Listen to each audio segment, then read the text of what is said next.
You know, it's really funny to think about the fact that there used to be a time where I really did enjoy these like gaming showcases like E3 and all these big events like that. I can remember me and my buddies back in the day on the Xbox 360, we would all get together and we'd synchronize our viewing experiences or whatever, and we'd watch them together over the internet. And that was like a big part of my gaming experience back then. That was a big thing for us. And like sometime around then, I wager, it stopped being a thing, and like priorities change. We all know, if we're around the gaming community, we all know how those internet friendships tend to just kind of pass and go, and one day we're the closest of people and the next day you haven't talked to somebody in months, if not a year. And I found myself looking back and being like, I haven't really watched one of those big showcase events in a pretty long time. And part of it probably was because the people I used to watch it with are no longer around. But a good chunk of that probably also has to deal with the fact that, like, I just feel like in general, the games are less interesting than they have been, historically speaking. And it really gets me thinking, and it's like, is it the games getting less interesting, or is it the player base or myself changing what I want out of it or what I expect, or just like, is it a more global thing? And so it's interesting. I haven't sat down and watched one of these showcase events in so long, but I lean on the highlights. And so once the event's over, I quickly jump on Google, look up all the stuff that people said is coming out and what they think about it, and I lean on that kind of stuff to really get me like, okay, this is what I'm looking at, take it or leave it. Maybe some interesting things are coming out this year. Generally speaking, I don't walk away from it overly excited about anything. And so with that, it's like, okay, like it goes back to the concept, like, are the games just less than what they used to be, or have I changed in some way, functional form thing? Um, and that's really what I'm hoping to kind of analyze here, because like the 360, the Xbox One came out in 2013, and the 360's marketplace is closing this year. And so you could say that it's been irrelevant for close to a decade now. And so we're over here saying that, in my opinion, these gaming showcases haven't really had something worth showcasing since 2013, and that's if I even really like think that that was like a big showcase or something. I don't even remember what was going to be big at that time that they were releasing that everybody was talking about. I feel like GTA came out around that time, and so it probably wasn't at the actual event. Maybe it was at the previous year's event, but yeah, I mean, I'm still over here like Left 4 Dead, that was a pretty good game, am I right? So, feeling a little bit behind on the matter, but looking over the releases, it like doesn't make me feel any better about the overall landscape of things. Like, they're releasing a new Gears of War, and like Gears of War was great, and I think it's important to emphasize that it was great. It is no longer. It hasn't been since like 2012, and they really just need to let that IP rest and come up with something fresh to give their customers. But instead, we're going to keep milking Gears of War for everything that it's possibly worth. And I feel like that's the kind of toxicity of the environment that we've built ourselves in these days, is this idea that we need to lean so much on these pre-established IPs. Like, people are so hesitant to come up with a brand new IP, and I get it. There's a lot of heavy lifting because I'm dealing with that right now. All of my work that I come up with and create is an original IP, and trying to get that out into the world and get people to care about it is very difficult. And so if you have access to something that people already know about and already care about, it's a lot easier. It makes a lot more sense financially to just go that route. But I feel like gaming has reached this pivotal point where there is far less creativity in the market than there ever has been in the past. That's why we're milking franchises like Gears of War half to death. And we just keep pumping them out and cranking them out until we can't pump and crank anymore. And then who knows what we'll do at that point. We'll probably just remaster it and try again. there's so many new games or remakes or franchises that were featured here that I just don't care about. There's another Assassin's Creed coming out. I could care less about that. And there's a whole bunch of like RTS games. The RTS just isn't for me. And maybe that's where the innovation is. And I'm just, excuse me, I'm just not playing the correct games to be innovated. But from my perspective, at least, it's not something that interests me, and I don't think that the entire renaissance of gaming exists in these fields that I'm just not playing. But there is just not very much going on there. They had some Avowed game that was featured there that was, I mean, it looked interesting enough. It didn't look spectacular. It didn't look like, oh my gosh, I have to play this game. It's going to knock my socks off. It's going to blow me away. I was like, this could be fun. It could be not fun. And the other thing is, like, a lot of these games are coming out on the Game Pass, so it's like I'll probably end up trying them at some point in time for one reason or another. And if I love them, great. If I don't, not that big a deal. And so that probably doesn't, the fact that I don't have any skin in the game, I don't have money in the game, so to speak, it takes a lot of the leverage off the table there. There was an Indiana Jones game that felt like it could be good. I felt like it could be like, this is what it would feel like to play through an Indiana Jones movie. And it felt very much so like an Indiana Jones movie. And so, like, maybe that's worth giving a go. Maybe that's worth it. But once again, not something I'm like, oh, I gotta try this. I'm so psyched for it. I'm just kind of like, whatever, if I play it, I play it. If I don't, I don't. And it seems to be a lot of that going on with this event kind of in general. Obviously, there is the new Life is Strange. Anybody who's been around my channel knows that my channel started probably close to 5 years ago. And it's just me, it was at the time just me analyzing the stories of Life is Strange and how they affect me. I have a very mixed emotional feelings towards that franchise. Got so many videos describing it if you really care to know my deep and dark opinions of the thing.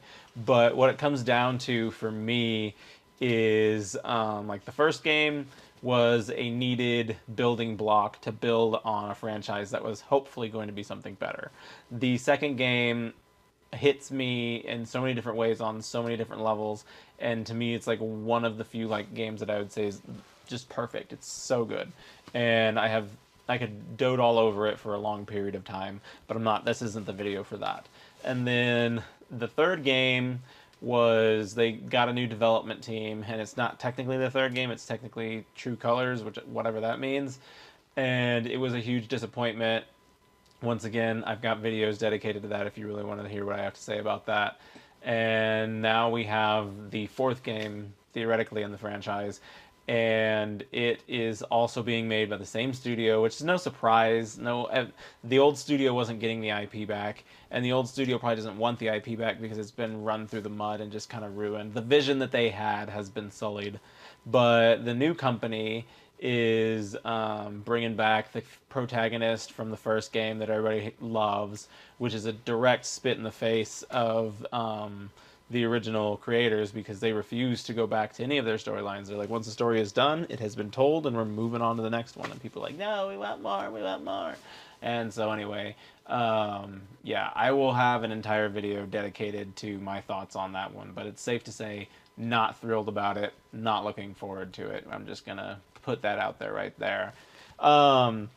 Another franchise that I am deeply in love with is the Perfect Dark franchise. I played that back on the N64. That game was a very big deal for me and my brothers. We would play it. It was a good time, and I have a lot of good memories with it. Kind of the same with Perfect Dark Zero, actually. Like, I played that game. I don't think it's as good as the N64 original, but Zero was fun. It had its high points. It had its fun points. And then now here we are, and they're finally going to release another Perfect Dark game. And the trailer looks like a good game, but it doesn't look like Perfect Dark. Like, I could see myself playing this game and having a good time with it, but I don't play this game and be like, oh, this is the next Perfect Dark. This is what I needed. I really feel like they just created their own kind of original game and they attached the Perfect Dark IP onto it so that it would be easily marketable and it would sell more essentially. And so once again, all these games are probably coming to Game Pass. I'll probably play it at some point in time and I can more officially hate it when the time comes. There is another Fable game coming, which I am pretty excited about that. That was probably the highlight of the entire thing was this new Fable game. I enjoyed the other three Fable games. The second one's my favorite, which is a huge controversial opinion, and then the first one after that, and then the third one follows behind that. The third one is definitely the weakest in the franchise. I didn't hate it, but it was kind of on its way downhill after the third game. So hopefully they can learn from the mistakes of the original third game and give us a new game that is much better than what we originally had. Like I said, it looks promising. You don't really see a whole lot about it. It's completely cinematic. The trailer is completely cinematic, so there's no real way to be like, oh yeah, this is legit. Like I don't get excited about a game until I see gameplay. That's just not how I operate, and so we'll see. Like I said, definitely the saving grace of the entire showcase. I'm not like dying to play it, but I'm ready to play it. Like when it comes out, I'll be on that for sure. We're getting the new State of Decay game. I feel like State of Decay, the title represents the zombie movement that we were experiencing back in like the late 2000s, early 10s. You had Call of Duty World at War come out in 2008, and it started a very successful zombies franchise actually. And then you have Left 4 Dead, the original, came out in 2008 as well, which is another hugely popular zombie game. The Walking Dead TV show came out around that time. Did it start in 2012, I feel like, so a couple years down the road. But it obviously propelled the zombie craze into the masses with a whole new ferocity that it didn't have before. And then we just kind of keep on building from there. But I feel like here in recent years, like the zombies have kind of been on their way out. People are still obviously making zombie games, and zombies will forever be an enemy archetype in video games. But I feel like people are trying to kind of get away from that craze, and I feel like State of Decay came out like right at the end of that craze, and they're kind of keeping it going. It's limping along, but it's like, okay, like we don't really care about zombies that much anymore, and you guys got this whole game dedicated to it. It's like a dying fad, really. The games themselves, I've not enjoyed any of them up to this point. Like, they're not bad games, they're just not for me.